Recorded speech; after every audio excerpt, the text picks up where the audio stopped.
What's up, everybody? This is year number 2 of NASCAR Rag Chew, and this is the Daytona 500 edition. For the speed weeks, I have a couple of flags off my hanging off my truck, so I'm gonna get out here and show you these flags here. Let's see if I can get it without.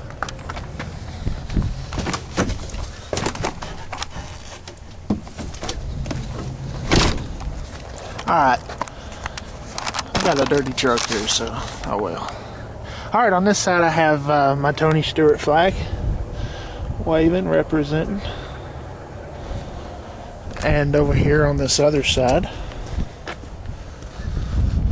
in respect for Dale Earnhardt, it's been 10 years since his death, so I'm flying this flag on my passenger side.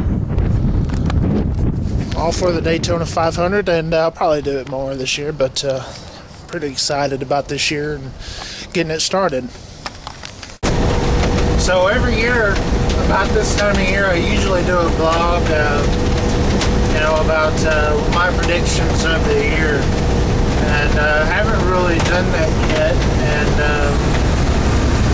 don't really think I'll have the time, so I figured I'd do a video blog about my predictions for the year. First of all, the Daytona 500 is this weekend. As of right now, they have not run the Gatorade Dual qualifying races yet, so really don't know the starting order. We know the front row is overrated and Jeffy Jordan, and that's to me, it really doesn't matter who's on the front row at Daytona or Talladega, because they're plate tracks, and you could start off on the pole position, and by that second lap you could be 10. So that's just the way it works on plate tracks. So I don't really put much stock into it. So go figure.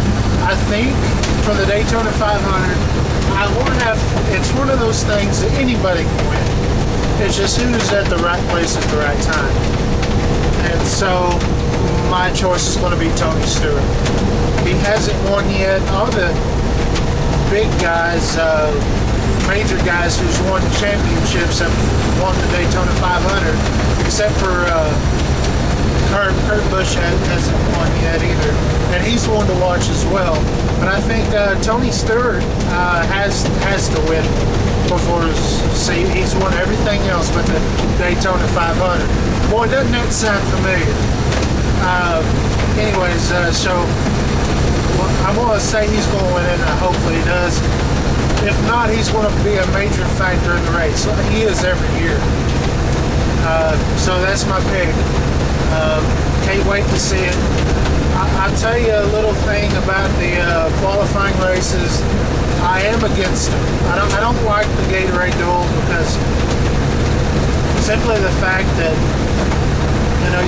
the drivers, they bring their A car, their number 1 car to that, and it don't take much to get in the wreck, and you can see how easy it can be about getting into a backup car. So I'm not really a big fan of it, because you got so much racing going on, so much practice going on, a lot of chances to tear up a perfectly good car, but it's a tradition. I'm going to do these little, I don't want to pick a winner for the championship yet, because I don't know, maybe I should, but I'm going to say that the major players that we had last year are going to be there again this year. Johnson, Hamlin, and Harvick. I think they will be in contention again. I don't see, there's nothing that's telling me otherwise. I think Denny's going to go in and be stronger. He is, I think, I'm just going to go ahead and say it, I think he is my pick to be the champion for 2011, because he's got that experience from last year, and man, experience is everything. I don't see it being a dominating year, but I see it being almost a carbon copy of last year, with I think there's going to be some new faces up there. As much as I don't like Dale Earnhardt Jr.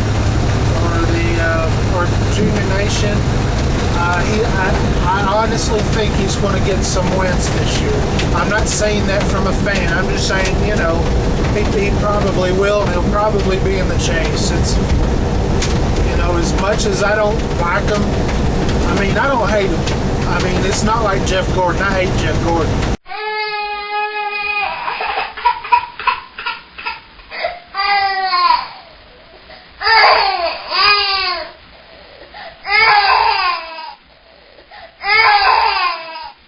I just can't stand Junior Nation. So, but I do think he's going to play a role in this year and be in the chase. Whether he's contending for a championship, we'll see. I'm not going to make that bold of a statement. I think Jamie McMurray is going to make the chase this year. He's one of those, I think, that has kind of just matured over the years, and you know, he's found the spot that is comfortable for him. And I'm glad, because he was the outcast at Roush and all that, and he's a good guy, and he did a lot last year. Just had some bad finishes, you know, through parts of the year, which pretty much kind of ruined it for him. I still want to throw Tony in there. The only reason why I want to throw Tony in there is because the reasons why that he hasn't been a major contender over the last couple of years is because of just some mistakes. They have great cars, and they just make the wrong calls on setups during the middle of the race. And I think if they could get that cleared up and fixed, Tony could be right up there with Denny Hamlin, Jimmy Johnson, and whoever's contending this year. I'm going for the underdog this year, and it's got to be Denny Hamlin. He's still an underdog. He'll always be an underdog until he wins that big trophy. And my driver has done it twice, you know, and I'd like for him to win that third trophy. But if, you know, Denny Hamlin, you know, gets that trophy, man, I'd be really happy. I also think Joey Logano's going to have a breakout year. I think he's got to. It's time for him to. If he don't, they need to do some changes in that 2010. Thanks for watching, everybody. We'll try to do some more of these. Maybe I'll do one for next week after the Daytona 500, and that'd be kind of cool. I know that for the 500, I'll be at my mom's house. We're having a little party, a little shindig, and it's been about 3 or 4 years we've been doing this. Every Daytona 500 would have a get together at mom's house, and it's getting a little bigger. So this year we're going to do it again, and hopefully I'll bring this camera and y'all can kind of see what goes on at Party Central over there. So anyways, that's it. Everyone enjoy the race. Whoever you're a fan of, enjoy the race. And remember number 3, whether you liked him or not, he changed the sport. It's the reason why I like racing now is because of Dale Earnhardt Sr. He was the man. Even when I was a kid, you know, he was cool. And you know, he's missed, and you know, if you weren't a fan of him, and if you're tired of the Earnhardt name, oh well. But you can't deny he was the change for NASCAR for the better. You know, I mean, you know, Dale Earnhardt was the man. You can't take that away. Second best of all time, behind Richard Petty, and you won't be able to top Dale Earnhardt. I don't care who you are. You know, Petty, 200 wins, 7 championships. You can't beat that. Earnhardt, you can't beat him either. I'm sorry.